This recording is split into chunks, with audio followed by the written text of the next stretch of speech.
প্রিয় দর্শক, জাতীয় সংসদ ভবন থেকে সরাসরি যুক্ত রয়েছি। গতকালকে দৃশ্য আসলে সকলেরই চেনা, কিন্তু আজ সকাল থেকে সাধারণ মানুষজন হাজার হাজার উৎসুক জনতা যখন এই সংসদ ভবনে প্রবেশ করতে শুরু করে, তখন আসলে সাধারণ মানুষজন সবাইকে চেষ্টা করছেন এবং বের করে পরিস্থিতি স্বাভাবিক রাখার চেষ্টা করছেন। সেই চিত্রে কিন্তু আসলে আমরা দেখতে পাচ্ছি।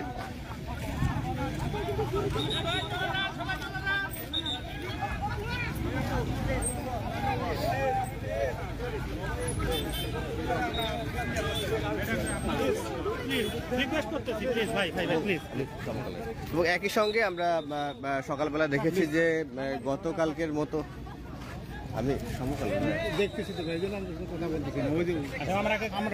এই সংসদ ভবনে যারা দায়িত্বরত এবং সবাই চেষ্টা করে যাচ্ছেন যে পরিস্থিতি স্বাভাবিক রাখার জন্য। এবং আমরা সকালবেলা এখানে সকাল 7টা থেকে এখানে অবস্থান করছি এবং আমরা দেখেছিলাম যে সংসদ ভবনের ঠিক চতুর্দিক থেকে আজও সাধারণ মানুষ উৎসুক জনতা মূলত এই জায়গাটিতে এসে এবং তারা আজ এগুলো নিয়ে যাওয়ার চেষ্টা করেছেন। এবং বেলা যতই গড়িয়েছে ততই কিন্তু আইন শৃঙ্খলা রক্ষাকারী বাহিনী, বিশেষ করে সেনাবাহিনীর সদস্যরা কিন্তু আসলে পরিস্থিতি নিয়ন্ত্রণে নেওয়ার চেষ্টা করছেন এবং তারা মূলত বা তাদেরকে আকুতি করেই আসলে জানাচ্ছেন যে গতকালকে তারা কোন একটা পরিবেশে আসলে এসেছিলেন, তবে আজকে যেন সবাই চলে যায়, আজকে যেন গতকালকের মতো পরিস্থিতি ঠিক সৃষ্টি না হয়। ঠিক সেই কারণেই কিন্তু দুপুরবেলা বাংলাদেশের সাবেক প্রধানমন্ত্রী শেখ হাসিনা দেশ ছেড়ে গেছেন এবং যার ফলেই আসলে